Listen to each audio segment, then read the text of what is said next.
Welcome back, Nail Queens. In today's video, I'm going to be doing a full stamping mani using this stamping plate and some new stamping polishes. Aren't these just absolutely gorgeous? From Maniology. Maniology was so kind to send me over these products to try and review. And this plate is just so fun and full of happy images. So I was like, you know what? I want to do a design like this. This is going to be fun, it's going to be interesting, and very different for what I typically do. So I have these nail tips all ombre'd. I'm going from a blue to a green because it's really fitting into the theme.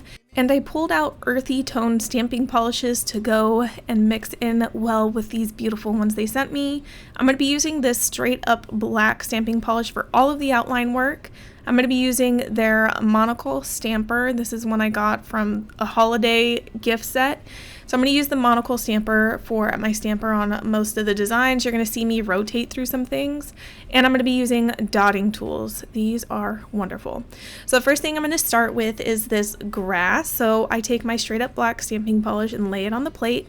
Then I take the scraper card and scrape it at a 45-degree angle, and then take the stamper and roll it onto the design. So I don't press it straight down, I roll it. Now I'm taking my lint roller and I'm removing excess design that I don't want to end up on the nail. And the reason for this is because when you stamp the design on your nail, anything that's on your stamper will end up on your nail for the most part.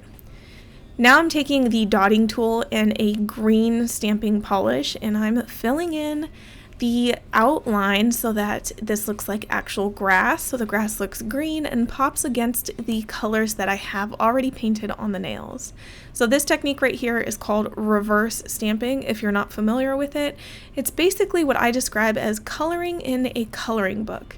When you're working with coloring books, you already have the outline already mapped out for you and you have to fill inside the lines. So this is what I like to compare it to. So I let this sit and dry over to the side. Yes, I know it sounds completely opposite of everything we know about stamping because you got to work fast and don't let things dry, right? Well, in this case, the sticky base coat is going to be your best friend for reverse stamping. What sticky base coat does is it leaves like a tacky surface on the nail so that the reverse stamp that you have that is completely dry has something to stick to. Now I want to work on a little oaky croaky with the little snail here, so it's basically mostly black, but I do have to fill in the snail. So you see I'm using a different stamper here. It's their ice cube stamper. It's a smaller one. So I do have a bunch of stampers. When I'm working on multiple designs, I keep them readily available. So I'm taking some brown stamping polishes. I'm going to use a light brown and a darker brown and the end of my dotting tool and filling in basically in the design to make the snail look all brown. I really doubted myself after doing this. I was like, wait, are snails brown on brown? Or are they like brown on nude, brown on green? Like, what exactly is the color of a body of a snail? Anyways, once that design was completely dry, I put it on top of the snail right above the grass. So I cannot stress enough, when you're doing reverse stamping, you have to let the design that is on the stamper, after you've filled it in like a coloring book, you have to let that completely air dry. And I'll show you what that looks like after I finish painting in this design right here. So this one is very detailed. There's lots of toads everywhere. There's grass, lily pads, mushrooms, like there's all the things going on here.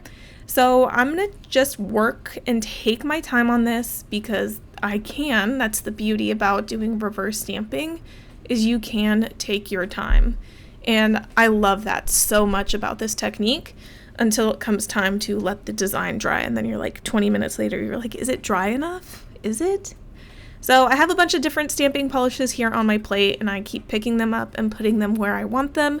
So you can make this any color you want. If you want your toads to be purple, make them purple. You want the lily pads to be pink? Make them pink. The world is your oyster. Do whatever you want.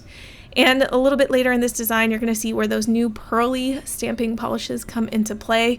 I basically made the bellies of the toads like one of the colors. It looked really pretty. So it's like this peachy color and all their bellies are just going to be iridescent and beautiful. So I'm going to turn it around for you to see their bellies. So can you see that like shift and sheen on it? It's so pretty. ribbit, ribbit. So now I'm working on the mushroom. I'm making the stalk part of it like this brownish caramel color.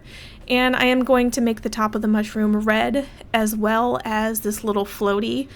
I wasn't sure if this was a lily pad or if it was like a life raft. Honestly, I wasn't sure, so it very much could have easily been a lily pad, and I painted it the wrong color, but now it looks like a life raft, and I actually thought that was a little cool. I don't know about you.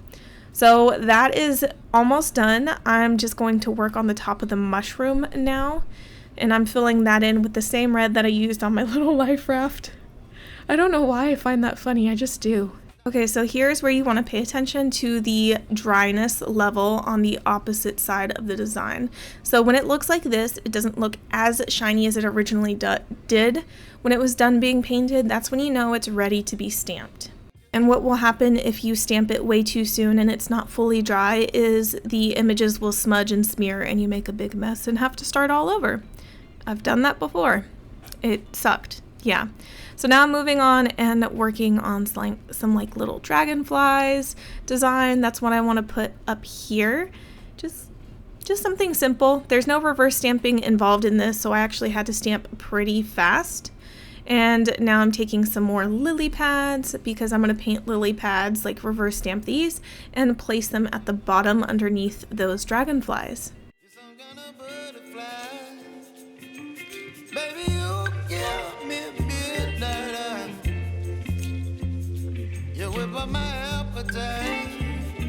Don't leave me high and dry. Baby, you give me ice and fire. And for camera purposes, while I am jumping into stamping really fast after doing the reverse stamping, I do want you to know that I did wait for these lily pads to completely air dry before I stamped them on this nail, so I didn't go in right immediately after finishing the reverse stamping. So the next design I'm going to pick up is a cute little tree stump because I'm going to put a toad on top of the tree stump, and I'll show that in a little bit. But while I'm reverse stamping and coloring in the tree stump and making it brown, I just want to talk about how fun stamping is and how fun these images are. Obviously, everyone has their own taste and their style, and Maniology offers a wide range of different types of designs. If you like spooky things, they got you. If you like spring things, girly things, animal print, there is something for everybody on their website. I am never disappointed with the vast array of designs they have going on. Plus, they do collabs with other very big name influencers, and you can check out their plates. Those are so much fun to use. I love seeing what the other collaborators or influencers come up with and design for these stamping plates and seeing their style brought into Maniology as well. So it's really fun. So while this plate might not be for you, there might be something else you see on their website that is definitely up your alley. So I'm just making the little toad and coloring it in so that I can put this little guy on top of that tree stump that I was talking about earlier. And I love that it had a little mushroom hat. So I'm going to give it a little red mushroom hat. But like I said before, your mushrooms don't have to be this color. Honestly, that's what I love so much about this thing and about stamping. While the next press-on nail artist next to me can have the same plate, our visions can be so different and used to be completely different designs. Oh, I need to paint some eyes on this guy. So you're going to see that there's a variety of eyeballs and mouths here, and that's because you can take any reaction you want and put it on any of the toads that you're using, which I think is really cool. Also, I'm not sure if these are toads or frogs, so I keep using both of the words interchangeably. I just wanted to point that out there. I don't know a damn thing about toads or frogs except for tadpoles are really cute. We used to have a bunch of tadpoles in the park called Blue Rock Springs from where I was born and raised. I used to love looking at the tadpoles in that little pond when I was a kid. I'm at that age where I reminisce. I can't believe that's me already. Anyways, so now I'm just filling in a lily pad. Oh, this one's so pretty. I love how fiery these pearly stamping polishes are, the one I use for the flower, because it gives a different look. It's not solid, and I love that about it, because sometimes you don't want to work with the glitter, and sometimes the solid is just like, it's not dimensional enough. It doesn't give you enough depth. So them adding this like fiery flair to these stamping polishes, I think is really, really cool. So that is going on this nail, and yeah, I think it's time to top coat these, don't you think? So you want to wait till all of your designs are completely dry before you top coat, whether it's with a smudge-free top coat from Maniology, which is great because it basically guarantees that it won't smudge your designs. Of course, if you don't let them completely dry, you put yourself at risk, but gel base or gel top coat is another great way to encapsulate your designs. I typically do a layer of gel base, cure that, and then go in with gel top coat, and that's how I like to seal in my designs, especially if I make press-ons for customers. I can't use regular nail polish top coat because I want something more long-lasting and more durable. So that's why I personally use gel. So here are all the nails with a glossy top coat on them, and then I put them on myself. The thumbnail is definitely my favorite. I love that little party in the pond. It's so cute. But here are the rest of the designs. I actually added a sun afterwards, which I didn't film because I was like, oh, this nail is a little lonely. And I think the toads need a little sunshine, you know? How else is the greenery gonna grow? Anyways, thank you guys so much for hanging out and watching today's video. I hope you enjoyed it. If you did, please give my video a thumbs up.